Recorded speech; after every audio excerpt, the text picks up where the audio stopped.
What's up, dude? Very good. How's it going with you? Jack Met, AJR. It's so funny. I saw the banner there. I don't know if you saw it, and it said this account was the official street team. Right, and I was right. like, oh, that's so cool. Some cool like AJR fans are trying to connect, and we'll talk to them in just a little bit. We're gonna wait for Jack to connect. I'm here. I'm behind the madness. I'm behind everything. Yep. Very good. How are you doing? It's been a while. It has been a second. Tell me if this is wrong. You are in New York. Correct.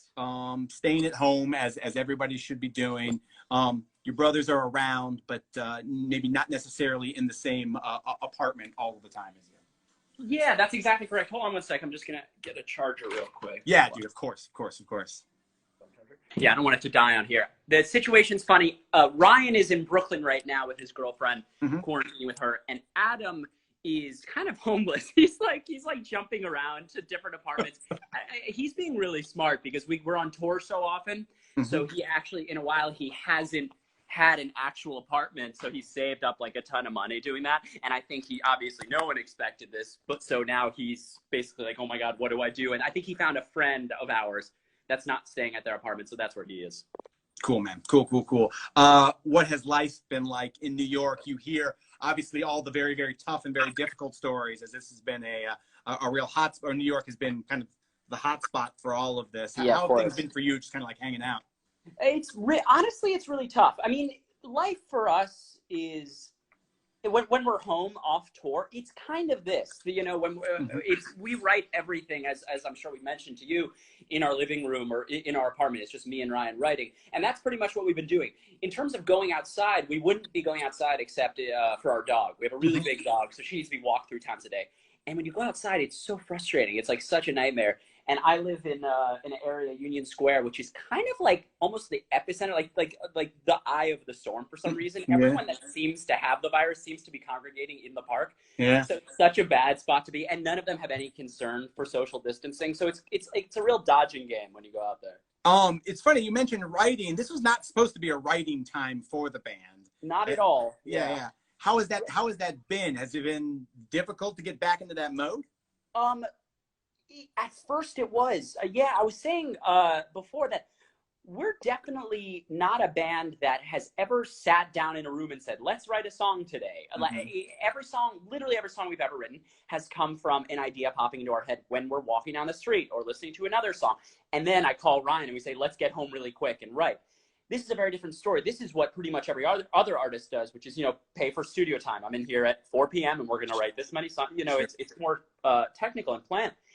And we didn't think that it was going to work out. We thought we'd be very dry. But actually, we've been writing a lot of really cool songs that are hopefully going to come out at the end of this year, maybe next, who knows, you know. But it's actually going really well. Good, man. I'm glad. It is forcing everyone. And we talked, Pete Wentz from Fall Out Boy was on a little bit earlier, and we talked about how this whole thing, it makes everybody, no matter who you are or what you do or how you live, it forces you to stretch different muscles. Right. Personally, professionally, creatively. I assume that's the same for you guys, and it's kind of what you just described, right? Right, absolutely. I think this time is really making people reflect on their lives in general, like, and just see what they're thankful for, and who will you be a different person afterwards. It's really interesting. What's been positive for you? What are the things that, as you're going through this obviously terrible thing outside in the world, you're just like, man, this is nice because of this? Is there a positive thing? Yeah, I mean, as a touring artist, your life is away from your family and your loved ones for about half the year, and it's really hard. You know, it's something that's very unnatural. And now, I mean, we will actually want to be out more than anything right now. But there is an upside to, you know, spending. This is the most time I've been with my, you know, my girlfriend or my parents, being able to talk to them in a very long time, because we've been doing this for a long time. So it's a good feeling. Good, man. I'm glad you're enjoying the time. We have not spoken since Bang was released. The song that we've been playing now for, I guess, the last couple of months at this point. Can you tell us just a little bit about that song? Again, I'd love to get the story behind it, just because we have not talked. Sure, yeah. The very start of that song was probably 2 years ago, and we wrote it we made the beat for Neo Theater, our last album. and it didn't really sound like how it does now. It was a lot slower. It was less, it was a lot more theatrical and a little more evil. So every adjective I'm giving makes it sound so much worse, which is why we didn't include it on the album. I can't imagine anything evil coming from you guys, but yeah. I know, right? Yeah. So the idea behind it was like the Disney movie villain kind of walks in, but let's try to make it cool. And we couldn't really achieve the coolness back then. Then we were on tour, we wanted to write, and it came up again. We're like, this is a cool beat. Mm-hmm. We said, let's take what we have, but let's try to combine it with a little bit more mainstream feel. Let's add sort of a trap snare and a little bit kind of rockier drums. And we created this like thing that you kind of started bobbing your head to that was a little darker sounding. And then we just started coming up with concepts. We love the idea of Let's Go Out with a Bang.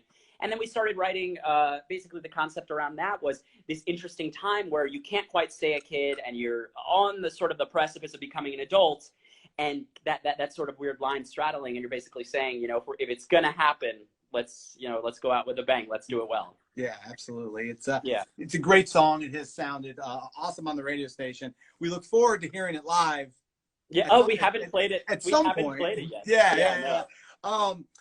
What have you been doing, kind of like non-music stuff? Is there a way that you've been spending your time? Any books, anything like that? No books, and I'm not a big reader. I should be. You know, I feel like this is the time to better yourself. I tried to set you up there with the sound like the book guy. Yeah, I know, right? Yeah, but no, I've been doing a lot of cooking, like learning a lot of recipes, doing a lot of writing. But besides music, Ryan and I also we probably mentioned to you we went to Columbia for film, so that's a big side of our lives. I do a lot of screenwriting, so we actually wrote a pilot about touring that's getting a lot of interest now. We're pitching it to different networks. So yeah, so there's that side to us too. Cool, man. It's definitely a trademark of AJR to take something that is normal and stretch it and bend it in different ways that is very creative. And it doesn't surprise me that you're doing the same kind of with this time right now. The hand washing video it seems like it came out 4 years ago. It was actually 4 weeks ago. I want to encourage people. I'm glad I had a chance to talk to you because I wanted to encourage people when they watch that video. It looks like it's all done in one take. Is that true? It is. Yeah, that is one take. And there's a moment in that where you're rolling some paper towels and you have to rip them all perfectly. And that's me watching that in one take. That was crunch time. That's a tough one to pull off. Yeah, you know, I don't know how I'm not the guy to get it right, you know, like on the first try or even like the ninth try, and it just happens. So I was very thankful. Well, dude, yeah, you pulled it off. How many takes did it take? I think that was only like the third take, I think, or fourth. And it's so funny because it got more views than any video or photo we had ever posted in the history of the band. Like Neo Theater, our new album, got like half as many views as that hand washing video. So that just made us laugh so much. What a weird thing. You never know. I know, you absolutely. don't know. Speaking of never knowing, the tour that's happening this summer, still happening. The date that's still on, yes. Still on, especially here in LA for the Greek.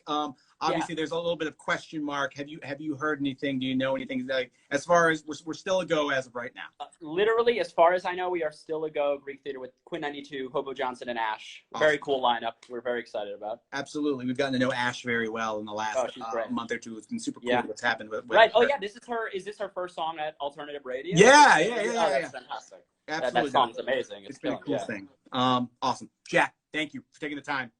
Thanks so much. Great to see you again. Seriously. Nice to see you as well. Stay safe and say hi to the other guys for me. All right. Thanks so much, man. Cool. See you later. Absolutely. See you, man. Bye.